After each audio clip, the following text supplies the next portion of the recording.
Hello guys, welcome to Shraddha's mini blog. આજે સવારમાં થોડી ઠંડી વધારે હતી એટલે મેં વિચાર્યું મસ્ત ઓળોનું શાક બનાવીએ. તો ઓળો બનાવવા માટે મેં પહેલાં તો મસ્ત રીંગણને શેકી લીધા હતા અને લીલું લસણ, લીલી ડુંગળી, ટામેટું મસ્ત મજાના સુધારી દીધા હતા અને એને સાતળવા મૂકી દીધા હતા. એ ચડી જાય પછી મેં એની અંદર ઓળો નાખ્યો, રીંગણ નાખ્યું અને એની અંદર મેં મરચું, મીઠું, હળદરનો મસાલો કર્યો. એક બાજુ મેં ચા મૂકી દીધી હતી અને ગરમા ગરમ લોટ તો બાંધી દીધો હતો પહેલાં અને મેં ગરમા ગરમ રોટલી બનાવી દીધી હતી અને હસબન્ડનું ટિફિન ધોવાનું બાકી હતું. એ ધોઈને એને મસ્ત બધું ભરીને રેડી કરી રાખ્યું. તો હસબન્ડ પણ ઓફિસ જવા માટે રેડી થઈ ગયા હતા.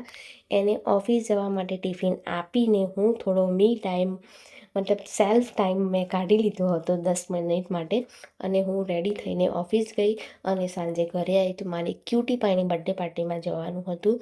બચ્ચાઓને બહુ મજા આવી જાય પાર્ટી હોય ત્યારે.